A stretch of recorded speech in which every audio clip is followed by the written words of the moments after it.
ഇനി നമുക്ക് ഇതിനകത്ത് പഠിക്കാൻ വേണ്ടിയുള്ളത് directivity of half wave dipole എന്ന് പറയുന്നതാണ്. നമുക്ക് ഹാഫ് വേവ് ഡൈപോളിന്റെ ഫീൽഡ് നമ്മൾ പഠിച്ചു, ഹാഫ് വേവ് ഡൈപോളിന്റെ റേഡിയേഷൻ റെസിസ്റ്റൻസ് പഠിച്ചു. ഇനി ഹാഫ് വേവ് ഡൈപോളിന്റെ ഡയറക്ടിവിറ്റി നമ്മൾ ആന്റിന പാരാമീറ്ററിനകത്ത് ഓൾറെഡി തന്നെ പഠിച്ചതാണ്. എന്താ, ഏതെങ്കിലും ഒരു ഡയറക്ഷൻ മാക്സിമം റേഡിയേഷൻ വരുന്ന ആ ഒരു പർട്ടിക്കുലർ ഡയറക്ഷനിലുള്ളതാണ് നമ്മൾ എടുക്കുന്ന ഡയറക്ടിവിറ്റി എന്ന് പറയുന്നത്. നമ്മൾ ഷോർട്ട് ഡൈപോളിനെ പോലെ തന്നെയാണ് റേഡിയേഷൻ റെസിസ്റ്റൻസ് നമ്മൾ പറഞ്ഞായിരുന്നു ഹാഫ് വേവ് ഡൈപോളിന്റെ അതേ സ്റ്റെപ്പ് തന്നെ. പക്ഷെ ഇതിനകത്ത് ഹാഫ് വേവ് ഡൈപോളിന്റെ ഡയറക്ടിവിറ്റി കാണാൻ വേണ്ടി കുറച്ച് ചേഞ്ചസ് ഉണ്ട്. ഷോർട്ട് വേവ് ഡൈപോൾ പോലല്ല. ഇവിടെ നമുക്ക് ആദ്യമേ എടുക്കേണ്ട റേഡിയേഷൻ ഇന്റൻസിറ്റി ആണ് നമ്മൾ എടുക്കാൻ വേണ്ടി പോകുന്നത്. ഹാഫ് വേവ് ഡൈപോളിന്റെ റേഡിയേഷൻ ഇന്റൻസിറ്റി നമ്മൾ നോക്കുക. അതെടുക്കുന്നത് 1/2 r² is η² divide by eta, that's ഈ തീറ്റ സ്ക്വയർ ഡിവൈഡ് ബൈ ഈറ്റ എന്നാണ് നമ്മൾ എടുക്കുക. അപ്പൊ അതുകൊണ്ട് എന്താ, നമുക്ക് ഓൾറെഡി അറിയാം ഈ തീറ്റയുടെ വാല്യൂ നമ്മൾ ഫീൽഡിനകത്ത് പഠിച്ചതാണ്. എന്ത് വരും? 60 Im r into cos π/2 cos theta divide by sine theta എന്ന് വരുന്ന ഈ വാല്യൂ നമ്മളുടെ ഈ തീറ്റ എന്നുള്ള ഈ വാല്യൂവിനകത്ത് നമ്മളിവിടെ സബ്സ്റ്റിറ്റ്യൂട്ട് ചെയ്യുക. അപ്പൊ ഇവിടെ എന്ത് വരും? 1/2 r² 60 Im/r cos π/2 cos theta divided by sine theta whole square into ഇവിടെ ഈറ്റ 1/120π ഇങ്ങനെ നമ്മൾ കൊടുക്കുകയാണ്. അപ്പൊ അത് നമുക്ക് ക്യാൻസൽ ചെയ്ത് കഴിഞ്ഞാൽ നമുക്ക് കിട്ടുന്നതാണ്. ഇതെന്ന് പറഞ്ഞു കഴിഞ്ഞാൽ എന്താ, radiation intensity of half wave dipole ആണ്.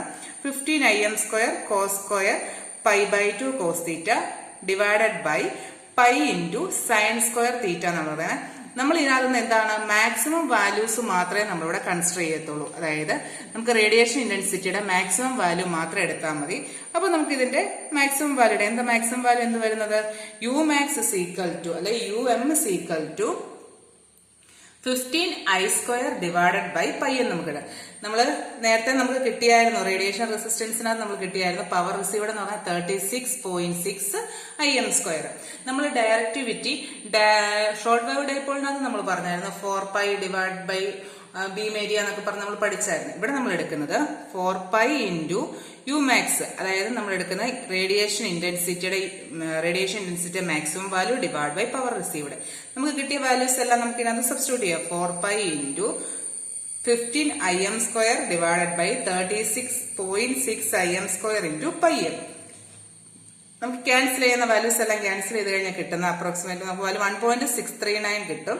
നമുക്ക് അപ്രോക്സിമേറ്റ് 1.64 എന്ന് കൊടുക്കാം. ഇനി റെഫറൻസ് ആന്റിന എന്ന് പറഞ്ഞു കഴിഞ്ഞാൽ ഐസോട്രോപിക്കിന്റെ കേസ് നമ്മൾ എടുക്കുവാണെങ്കിൽ ഇതിന്റെ വാല്യൂ 2.15 dBi എന്നാണ് എടുക്കുന്നത്. ഇനി നമ്മൾ ഡൈപോൾ ആന്റിന തന്നെയാണ് എടുക്കുന്നത് എങ്കിൽ റെഫറൻസ് ആയിട്ട് 0 dBd. dBd എന്ന് പറഞ്ഞ ഡൈപോളും I എന്ന് പറഞ്ഞ ഐസോട്രോപിക് റെഫറൻസ് എന്നുള്ള രീതിയിലാണ് നമ്മൾ എടുത്തേക്കുന്നത്. നമുക്ക് ഇത്രയും വരെ മതി. ഇതാണ് 1.64. ഇതാണ് നമുക്ക് കിട്ടുന്ന ഡയറക്ടിവിറ്റി. ഹാഫ് വേവ് ഡൈപോളിന്റെ ഡയറക്ടിവിറ്റിയാണ് നമ്മൾ എടുക്കേണ്ടത്.